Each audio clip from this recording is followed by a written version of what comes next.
What's up? This is Johnny Christ. And this is the Rev Avenged Sevenfold, and you're watching Artist and News.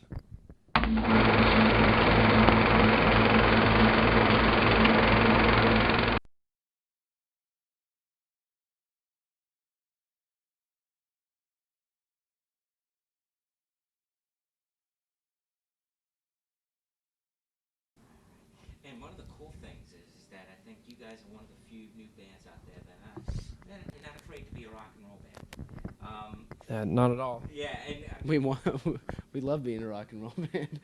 but you know a lot of bands. That's like, our dream, dude. Our dream wasn't to Yeah.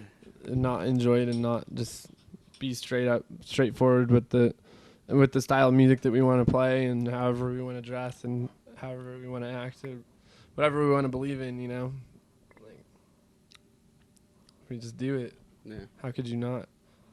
I don't understand not doing that. Well, there are some bands that think, oh, there may be some like cool factor that's lost by having chicks in the video, or some cool factor that's lost by doing this and that.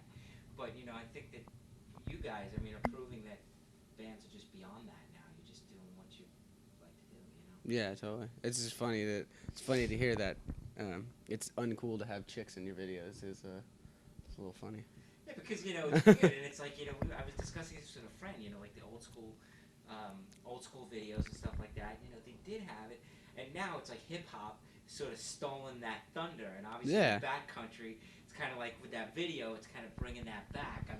Yeah, every guy and some girls like to look at beautiful girls, and those videos are fun to shoot, and we had a really good time with them. But there's like we were going for that Fear and Loathing vibe with backcountry, and the girls were a key part of it, just like partying, trashing the hotel rooms. That when there's like strippers with the lizard tails, that comes directly from the scene in the movie where everyone turns into lizards, right? And it just puts a cool spin on it. Have an orgy. Someone was giving these damn animals booze. Yeah. Yeah, everything like from that video is directly inspired from the movie. So there's always a reason, and but yeah, Well, it must have been damn fun to do that. it's definitely It was a fun. lot of It was fun. fun. Yeah. What do you think is the biggest misconception that people have about Avenged Sevenfold? That our singer can't scream Yeah. Always because he get that can. one. We just decided not to do that anymore. That we. Biggest miss. Our image, I think, is deceptive to people sometimes, and where we come from.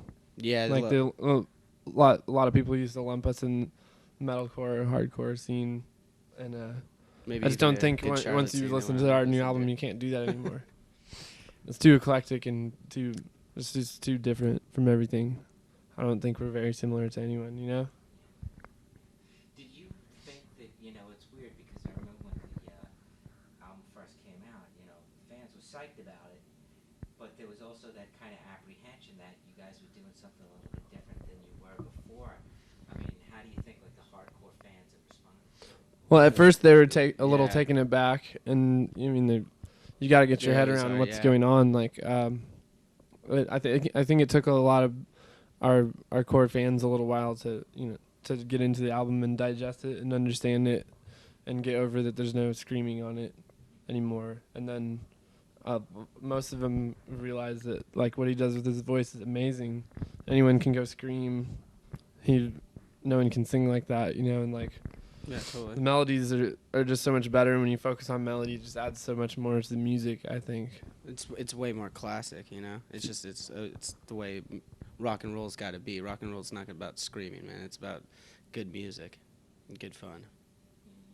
Yeah. And was this a conscious decision? Because it seems like a lot of new bands these days have the whole screamo thing going on, especially on you guys were on the Warped Tour, and especially on the Warped Tour, there's a lot of that kind of thing. It was Definitely. full. It was full. Conscious decision to what? Not scream? Yeah, conscious. Oh, of course. Yeah, we was.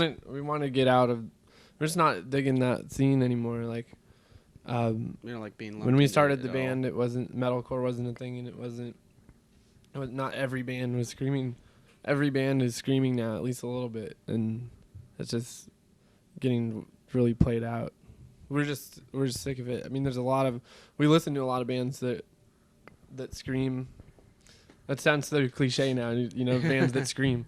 But we listen to a lot of. There's a lot of great bands that scream that we listen to, and great musicianship. Just we have a lot of friends and bands, you know, but it's just not for us. We don't want to do that anymore.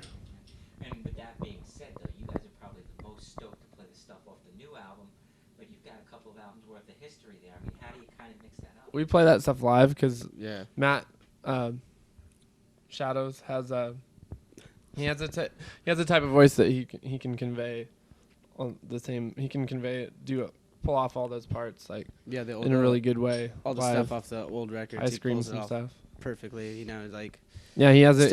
He can make his voice voice distorted to where it pretty much sounds like he's doing it the way he used to do, but just with melody. You're not losing the energy at all. In fact, I think you're kind of gaining more without the screaming. Yeah, he's singing it, but his voice is just amazing, and it just keeps getting better and better. And you'd have to come see it live to understand, but we do play, you know, almost half the set is older stuff.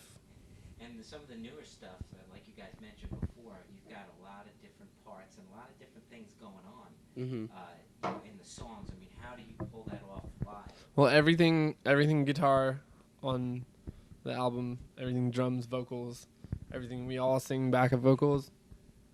Zachy and Sin nail out of the guitar parts, and we can play it all. We can play all the music and pull that off. But when there's an orchestra or violins or something that we're obviously not going to be playing, I play to a click track and play to an ADAT tape, and so that you have violin or a boys choir, you know, and stuff like that. And of course, Cello, I can pull off all my parts. Are not very difficult. Don't sell yourself short. And wanted to know, you guys obviously were on the Warped Tour. I mean, who have you guys kind of built up a friendship with? And, you know, I heard that there was some friction between some bands on the tour. And no friction. Wanted to see if there was any which side of the fence you guys We are untouched by the friction. There's no, like, people frequently ask us about Atreyu, and they're friends of ours. Yeah, you know, they were on the whole tour with us. It's all good, you know. There are a lot of bands that talk on us and hate us and think we're fake fools, but we don't care. There's lots of bands that are smaller than you will talk. They'll talk shit on you. I don't know. Just to get attention, they have to get attention for something. So they'll talk shit. We made some pretty good friends though on this tour. You know, I mean, we were hanging out with transplants and opiate for the masses all the time. Offspring. Dexter actually took us out on his plane, which was really cool. Yeah, he flew us around on his jet. Yeah. You know what? It lasted for about an hour. He flies around on his jet we actually went back in time fast. because we were crossing over a time zone, so we ended up getting there 15 minutes earlier than we had left. Yeah, no, it was amazing. Yeah, it was cool. Though. He's a really nice guy. All those guys, flies to Havasu Noodles and everything. Really cool. Hanging out with all those guys. My Chemical Romance is. We took them out on tour. Yeah. You know, our last headlining tour a couple of years ago, and became really good friends with them. And love to see them blow up, and it's really good to see those guys out on the road. And there's lots of others that I'm forgetting, but yeah, we got lots of friends. Lots of those guys are really cool. And then the metal world is really cool too. And you're hanging out with Vinnie Paul 2 days ago, and Bob Zilla, you know, Damage Plan, and those type of guys, and like real nice. Glenn Danzig's band the other night, because their tours cross paths and stuff, and those guys drink. They all drink like we drink, and it's just cool. It works. Yeah, I wanted to see if any of the Damage Plan guys. I mean, obviously that whole thing that happened with Dimebag last year is just absolute wake-up call to the industry. How did it affect you guys, and you know, what did those guys have to say about it? I mean, you've got at that point, no, we would never presume so much as to talk to them about any of that, because that's their personal thing, and we don't, you know, we never knew Dimebag, but we were just very heavily influenced and inspired by him our whole lives. And every single member of this band has been influenced in some way by Dime. Yeah, he's an icon to us, and we have track 10 on our album, Betrayed, is a song dedicated to him and about him and his passing, and it's just like, it was shattering. We were all on the phone watching the news, you know, Yeah, seeing what the hell happened. I think I was told by somebody else that it happened. I didn't believe him for a second, you know. So I sat there watching the tickers on all the news channels, just waiting. That's to the see if worst it was true. tragedy in our musical world that we've ever experienced. You know, I'm sure my mom felt the same way about John Lennon being shot. You know, like Yeah. And ironically, you get larger than life on the and same day, people get crazy. Oh, did it? Are you kidding me? I had no. I had no idea. Wow. Ironic, isn't that strange? That's very strange. That's very strange. It's just sad though. I mean, it's Yeah. terrible.